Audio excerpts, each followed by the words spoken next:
भाऊ आज आपण करमाळ्यात असले कशा संदर्भातून निवेदन दिलेलं आहे काय सांगा?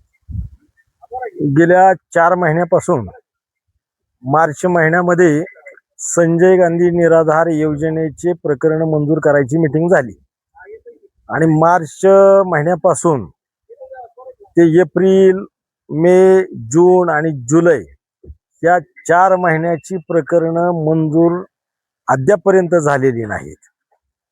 मार्च महिन्यामध्ये जे काही त्रुटी निघलेली प्रकरण असतील त्या मार्च मधली मीटिंग झाली आणि नवीन प्रकरण दाखल झालेली एप्रिल, मे, जून आणि जुलै मध्ये ही सगळी प्रकरणं आतापर्यंत मंजूर झालेली नाहीत.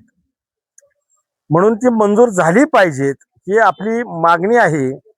आणि विशेष म्हणजे जे प्रकरण सर्व अर्जदारांनी ऑनलाईन सेंटरला ऑनलाईन केलेली होती ती प्रकरणं कधी मंजूर होणार म्हणून अर्जदार प्रतीक्षित असताना संजय गांधी निराधार शाखेच्या अधिकाऱ्यांनी सांगितलं की ऑनलाईन सेंटरला जे प्रकरणं तुम्ही दाखल केलेली आहेत ती प्रकरणं सर्व परत तिथून रिटर्न घ्या आणि तहसील कचेरीमध्ये ऑफलाईन द्या. म्हणून 1 ऑगस्ट पासून सगळी प्रकरणं ऑफलाईन आता इथे तहसील कचेरीमध्ये पुन्हा दाखल करायची आली. म्हणजे जे वयस्कर लोक आहेत, जे अपंग आहेत, विधवा आहेत, अशा लोकांना, अशा त्या अर्जदारांना त्याचा भयंकर त्रास झाला, मनस्ताप झाला, हेलपाटे मारावे लागले. मात्र त्या लोकांनी आता तहसील कचेरीमध्ये दाखल केलेली आहेत ही प्रकरणं आता ताबडतोब तत्काळ मंजूर झाली पाहिजेत. त्याची लवकर मीटिंग घेऊन माननीय तहसीलदार यांनी ती प्रकरणं मंजूर करावीत अशी तहसीलदार मॅडम यांना विनंती केली आणि तहसीलदार मॅडम यांनी निश्चित काळजी घेतो असा आता शब्द दिलेला आहे. मात्र आम्ही त्या निवेदनामध्ये म्हणालेलो आहे 15 ऑगस्ट पर्यंत ती प्रकरणं सगळी मंजूर करा. जर 15 ऑगस्ट पर्यंत प्रकरणं मंजूर नाहीत केली तर तीव्र स्वरूपाचे आंदोलन करण्यात येईल अशा पद्धतीचा इशारा आपण त्यांना दिलेला आहे. भाऊ या संदर्भात नेमका असं का झालेलं असं काय? तर ते मार्च महिन्यामध्ये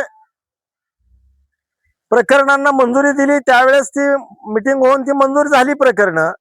पण त्याच्यानंतर जे प्रकरण मंजूर व्हायला पाहिजे होती त्याची मीटिंग व्हायला पाहिजे ती झाली नाही काय. आणि का झाली नाही हे का अर्जदारांना कळायला साधन नव्हतं. होईल मीटिंग असं वाट बघत राहिले आणि 4 महिने त्याच्यामध्ये गेले.